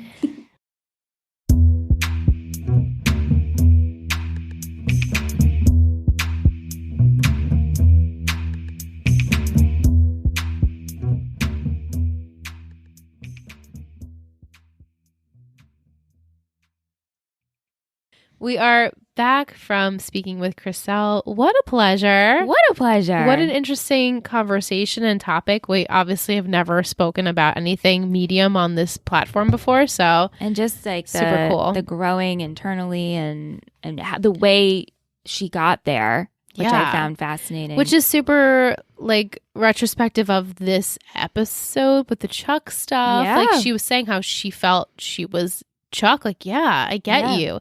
So I feel like it was very becoming. It was to have her on for this episode. So thank you so much. And if you're interested, all of her links will be in our description for the episode. So make sure to check her out. All right. So I have some trivia. It was watched by 1.24 million views. The episode title is based off the movie The Big Sleep and the theatrical performance Sleep No More. The cast actually attended a performance of Punk Drunk's interactive off-Broadway theater experience Sleep No More. That was a mouthful. In Sleep No More, 5 floors have been converted into a giant performance space to reimagine the story of Macbeth, set in a 1930s hotel, the fictional McKittrick Hotel. The opening dream sequence is based off a scene in Audrey Hepburn and Humphrey Bogart's movie Sabrina. Goof, when Rufus texts Dan that he's proud of him, Dan opens the text to reply, but his father's text is on the right side of the screen, making it seem like Dan texted his father that he's proud of himself. Yeah, I did notice that actually. Yeah, weird. Tish has some deleted scenes. So there is a deleted scene from the episode where Dorota goes to visit Chuck, and Chuck says, "Let me guess, you're on a mission from your mistress to find out about the duck. He's doing well and he'll be swimming again soon." And Dorota says, "Thank you, but I'm not here for that." And Miss Blair thinks I'm at lunch. And Chuck says she must be delusional to believe that. And Dorota says, "No, she needs to reset. So I need you to do me a favor, stay away from her." Oh. She thinks this good guy thing is an act. I'm a romantic and I like to think you've changed, but she hasn't and won't rest till she proves that you haven't changed. See, we needed that. We needed that because as much as we would like now, we would like to think Chuck is, oh yeah, let me do this for Blair. It's like, well, someone had to push you to do that a little bit. Right. So, you know. Mm-hmm. Yes, so that was the deleted scene. So thank you, Tish. We had some music by Little Hurricane, the Japanese pop stars, Gardens and Villa, and Dom featuring Emma. So fashion, I was obsessed with that gold dress with Ivy, with Chivy and the flowers on the bottom. I loved it. It was so incredible. I would love to just wear it tomorrow. Yeah, I liked Blair's leopard dress was cute. It was cute with her little baby bump. That hat was ridiculous. Yeah. It was ridiculous. Yeah. I liked Serena's big earrings at the event. I wasn't a fan of the dress. I get where we were going with that. Like, her hair looked really pretty though. Yes. I really like Serena's dress. Me too. And Serena, I did like, as much as that vest was obnoxious, I liked the combination of the vest with the skirt and the top. I wish the fur wasn't on it, but I liked that like sequin metallic part of it. But that's really all I had. Yeah, you? That's all I had. Not too. much. Yeah. What about some quotes? Monkey needs his constitutional, which I meant to look up. Like, what we were like, that but mean? And I asked in the chat, they're like, oh, it means he has to go to the bathroom. I was like, well, I get that, but like, what does that mean by constitutional? Like, what are we missing here? Is it even going to come up? I don't even know. I literally typed in pet needs his constitutional. I don't know. Maybe I'm missing something. I think I'm missing something. I think it's going over our head. I'm not going to. Constitutional. Because I was like, okay, Chuckarinio. Maybe I will use this of like, oh, Liam needs his constitutional, but I need to understand more. Well, yeah, I don't understand it. Anyway. You guys let us know. You really think pillows undercover tricks me? You're lumpier now. That just really cracked me up. I always thought you were too good to blog. Care to join us for a 2011 family breakfast?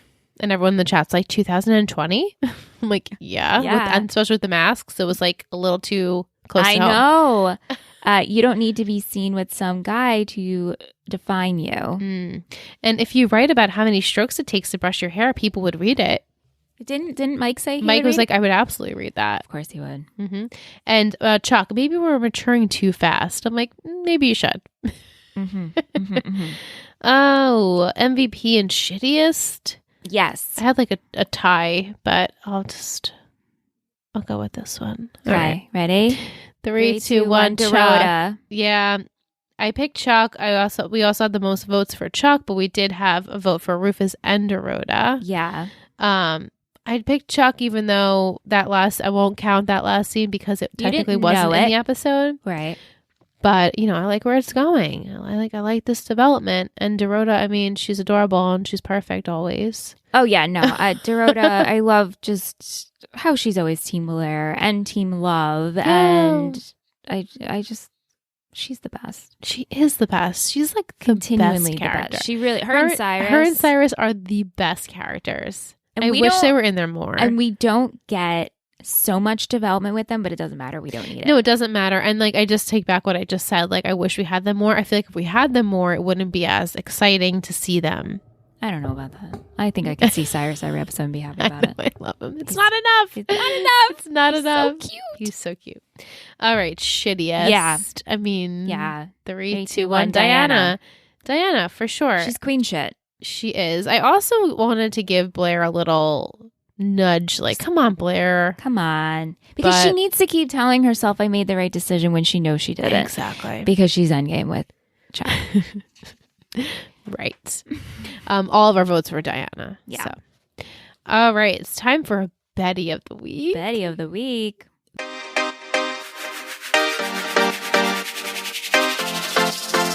You're a total Betty. You're a total Betty.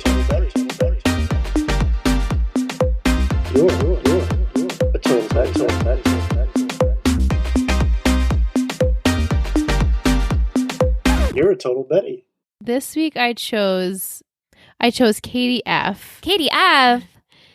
Kitty Cat Katie, because Michelle, I have to show you something. Did she send cats? She did. Oh, Katie. Here it comes. Yay.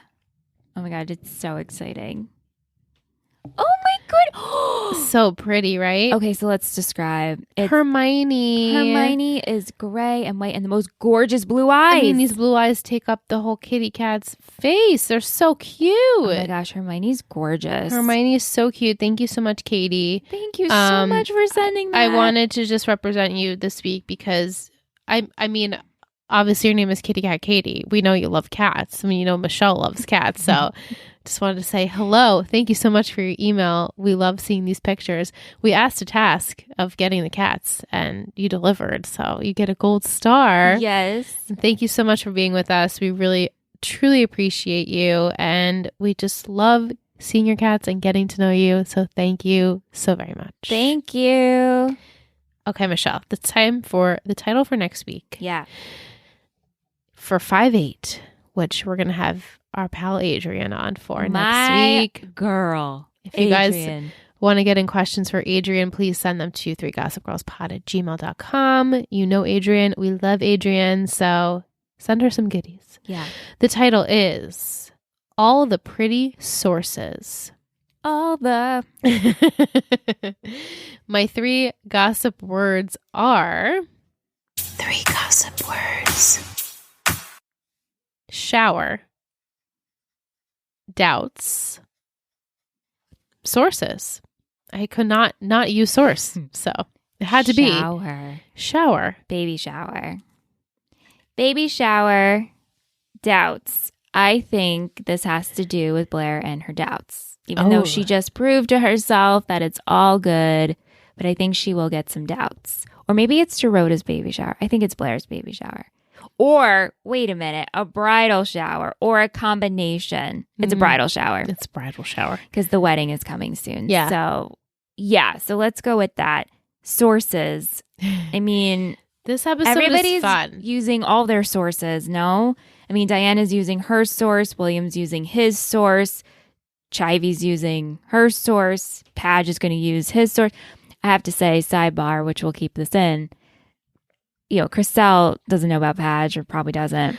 No. So me stumbling, I had to really, I didn't want to describe it again because I feel like our listeners. You guys are tired. You know why. I mean, but I was like, Dan. And I think at one point you said Dan because I couldn't get it out. Dan. It feels weird. But anyway, Padge just feels so much. I mean, it just rolls. It just feels so nicely in the mouth. But yeah, so that's it. I think everybody's going to be using their sources to connive. Bridal shower 100%. And doubts, I think we'll have to do a Blair. Okay. I think we're going to see her struggle a little bit. Or Chivy has doubts. I mean, I can go really just surface level. Be like, Chivy has doubts. Nate has doubts. But Chivy's fired. She's gone. That's it. She's not on the island because imagine. No. I would pull this cord out. I would die. Be like, I'm done. Get yourself a new host. Imagine like Chivy just like doesn't come back, and then like all of a sudden you're like, oh wait, we're gonna introduce like the real Charlie. Oh well, but like still, no, we would need to sum up. Still need. You're right. It. I'm about to get on that board. I'm like, okay, that would work. So yeah, that's where I'm gonna end that. Okay. Yeah. Awesome. An emoji, I think Sean sent the spirals in our Discord chat. I think that's pretty awesome because we were saying how Chivy was spiraling. Yes. I think that's a good one. I think you should send that to us. What we mean by that, if you're new here, we just want to hear from you. So we give you an emoji every week that goes with the episode. We just want you to send it to us. Just send it to us because at this point you have lasted maybe 40, 50 something minutes into the episode. Probably so we just want to say, hey, thanks so much for being here. And we just want to know that you are listening all the way through. Yeah. So and if you listen on Apple Podcasts, think about leaving us a review. We got a new one. Yay! 5 stars. The couch emoji. Just sit back and relax. Couch emoji from Muse Chick. Oh my God, Vic. Yeah. This is a surprise because I just opened up our reviews to read this. Yeah. If you're looking for an escape from your day, listen to this podcast and just sit and relax while you hear Liz and Michelle talk about the show. Every time I listen to them, I smile. They have fun segments and answer questions. For those who have seen Gossip Girl, they have a segment where you can discuss spoilers. Such a fun podcast with awesome girls. Check them out. No doubt you will smile too. Oh, thank you so much. Vic is one of our listeners for so long and a patron of ours. Long-time patron.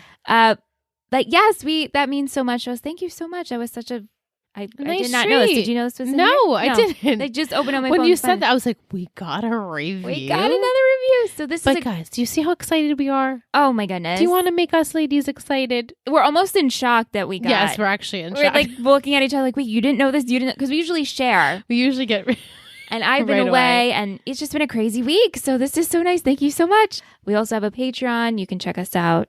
Patreon.com/Total Betty Podcast Network. Link is in the bio. You can find out what else we do over there. Yeah, check us out. Before we go, I have a treat, Will's treat. Will's treat. This one's going to be fun. And actually, coincidentally, it is Vic's submission. Oh my goodness. Yeah, Gossip Girl characters as rom-coms. I'm so excited for this. Awesome. Okay.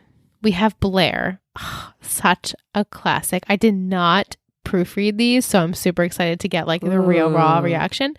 Okay, so 10 things I hate about you.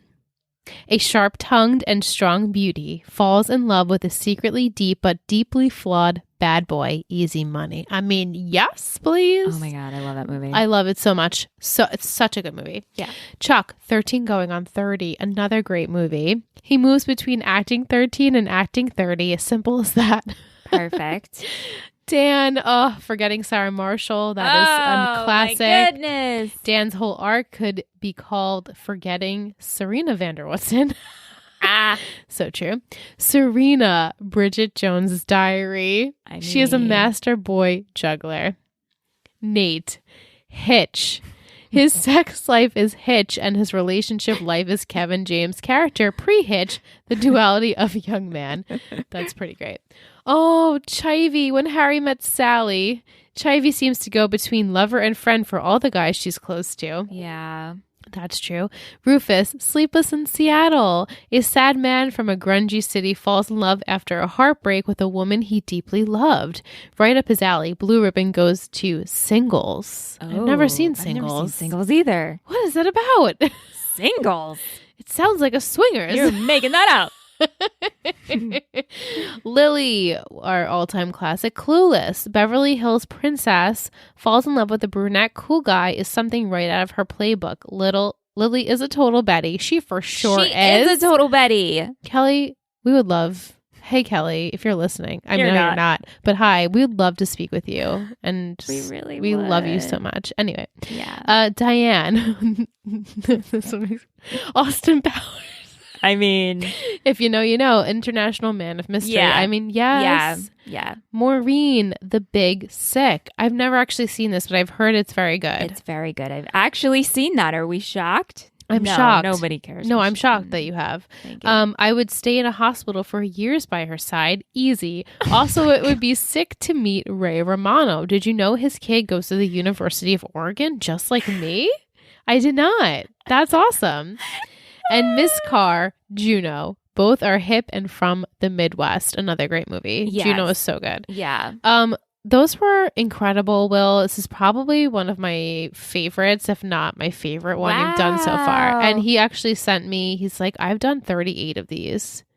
Will. And I'm like, which is incredible. Thank you so much to everyone who submitted. So I mean, keep it coming because he's got a plethora of imagination in that brain of his. He's amazing.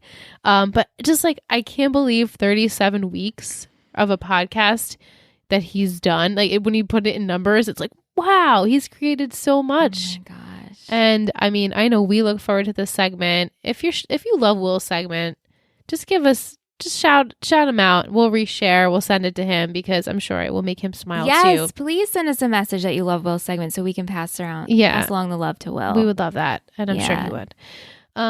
But let's hop in the Here we go. Cart. Click. And the click in the seat. Strap in. It's not lifting right. That always gives me such panic when you get in that roller coaster and cart. it's like a little loose. Yes. And you're like, wait. I'm going to fall out. This is how I die. I also get so super paranoid. I mean, I haven't been on a roller coaster in a long time. I love them, but it's been a long time. But like anything loose, like your phone, your pocketbook, your hat, like your glasses. Oh my God, they could literally be done. Bye. You know what? As I've gotten older, you don't give a shit? No. Oh. I think I've aged them out. That's exactly what my mom has said. And she says it will happen to me too. I don't know. I love rides and I'll go cliff jumping and stuff. I've done that on vacation. I don't know. I get like anxiety and it's part of the fun and the thrill of it. And I'm like, does my heart really need to go up that high? Mm-hmm. And you're waiting online. You're like, do I need to do this? Do I really need to do this? And like, I don't know if I should do this. And then you're like, and it's always fun, but the more I think about it, it's always so I'm quick though. It's over within like seconds, and you're like, I waited all for that. I know, but the more I'm like, maybe I don't know. We'll see. I haven't been to a theme park in a very long time. Really long time. And probably the next time I go will be a long time, and then I'll be even older. Yeah, and then you'll be like thinking about it even more. Like, no, this. Yeah. Anyway, we're in. We're strapped. We're going. Click. You know you love us. XOXO. Gossip Girls.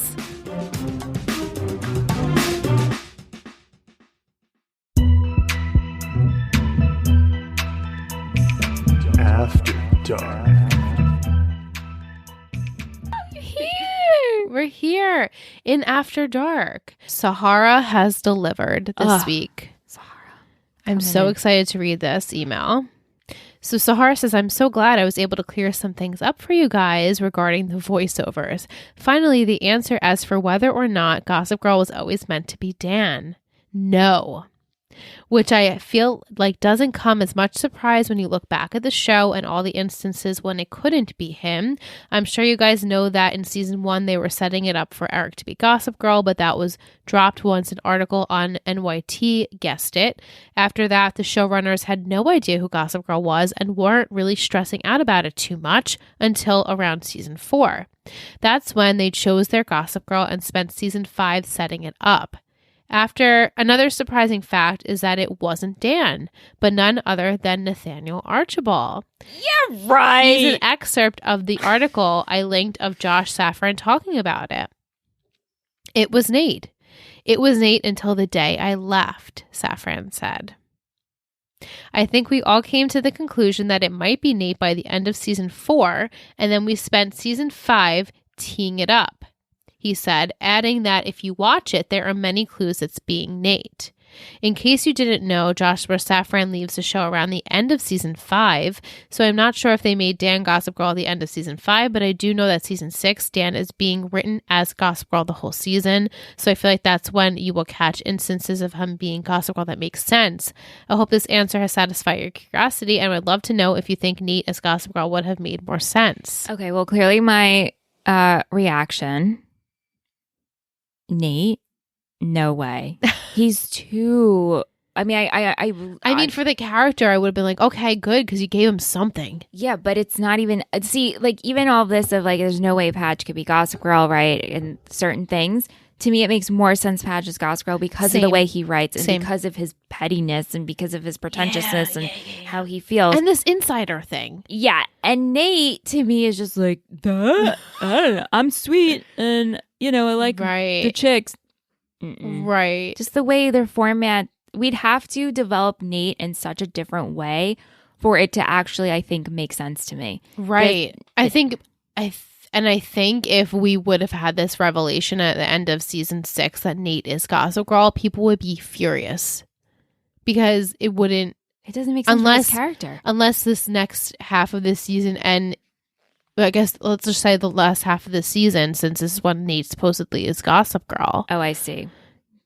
Okay, actually, I have a thought. Next week will make more sense. If Nate, right now Nate is technically Gossip Girl, this is the only thing that I think could make sense for Nate being Gossip Girl, and it happens in next week's episode. So right now, technically, Nate is Gossip Girl, right? Technically, right. From the start of season 5, let's just say, end of season 4 and beginning of season 5, we haven't had anything. I guess now they works inkling for Spectator, right? So he's getting more inside, right? With that. Which is funny because if Diana's trying to take down Gossip Girl, he's working for the enemy. Right. Sahara, thank you so much because I am super, I'm into talking about this. Me too. So now I'm going to watch it as Nate being Gossip Girl and not Patch. Let's do that from now on as much as we possibly can. Yeah. And in After Dark, I look forward to talking about how Nate could or couldn't be, and maybe how Patch could or couldn't be. Or we just take Patch off the table. Let's just take him off because technically it's not until season 6 until we see that. Nate is technically Gossip Girl right now. This is fun. I'm interested in this because it's something that I didn't know, really. Well, and also, we've been tracking Patch. I'm going to pay more attention to Nate. Me too, because we don't pay any attention to Nate. And I guess that's what they want you to do. Did you see Chase Crawford on SNL? I didn't. With Kim K, hosted last week. I saw her monologue, which I thought was great. It was great. She also did. There's a couple of. I watched all of them. Yeah, because I didn't watch the whole episode. I never watched SNL anymore. The People's Court. She acted as Courtney. Oh my god! And then Chris was on, and Chloe. It's fantastic. Oh, I'm gonna watch. And then she was Princess Jasmine, and Pete Davidson was Aladdin. But she did The Bachelorette.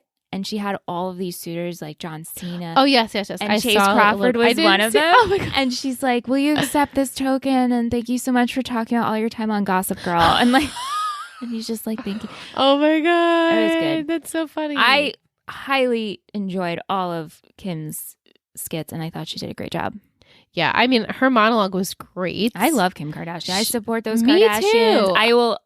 I will get into arguments about it, and I don't even fully watch the Kardashians, but I haven't watched them in years. Little respect. Me too. I think they were incredible businesswomen. Yeah, and they're really great mothers. As far as I can tell and what I've seen, I think they're incredible Kim is mothers. So poised. I've watched many interviews and listened to many interviews with her, and I'm just like, yes, Kim Kardashian. And honestly, I watch a lot of people who have met her, through her makeup line and stuff, and they're like, she's a really genuine person who actually loves her product And everyone talks about how Skims is like literally, like I want to get all of her Skims Krista has stuff. the Skims robe. They're like, it's the best shit ever. Best, yeah. Best underwear, best bras, best lounge. Like what? I'm like, I want it all. Yeah. But yeah, anyway, much respect to the Kardashian women. Respect. Watch the Chase Crawford on. Oh, I'm going to watch it all. I'm excited. It's a good skit. Tish just has one point. How do you think Dan, Gossip Girl, feels about Serena, who he has basically built his gossip reputation on?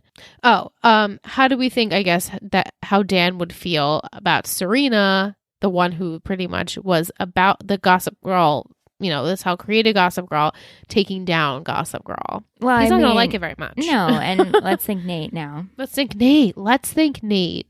Why would Nate do this? It makes no fucking sense for Nate to be Gossip Girl. Right. I know it not to go back into circle, but it's like there's no militia there. Why would Nate want to do this? Right. Why would he poke fun? Or like, it would just make more sense if it was Dan, because he's the outsider. He wanted to be in the in crowd and sees all these people for who they really are. Like, Nate is not a malicious person. Not he gets at all. over things quickly. He gets upset, but he's like, he has a conscience. Why would he write shit? I can't imagine Nate being like, let me just log on and like write a quit, a quirky... and like write it really sassy, like Gossip Girl. But I think it's about you'd have to assume if you're going to write stuff about someone for so long, they're going to come after you and try to take you down. Oh, absolutely. So it's assumed. Yeah. Agreed. But thank you to Sahara. Thank you for Tish. Thank you, Krisell, because thank you to everyone who has sent us their questions, their comments. And next week we'll be back for episode 8. Whoa, 8 weeks. It's 2 months into a podcast. I can't believe it. And in next week we'll be with Adrian, and we're excited to speak with her. So we hope you enjoyed. Have a great day, evening, wherever you are, and we will be back next week. Thank you so much for listening to 3 Gossip Girls podcast. You can email us at 3gossipgirlspod@gmail.com. Or if you want to follow this show and all of our others, you can head over to Instagram at Total Betty Podcast Network. This has been a Total Betty podcast, produced and edited by Michelle Rubenstein and Alyssa Tenio, music by Anthony Vocora.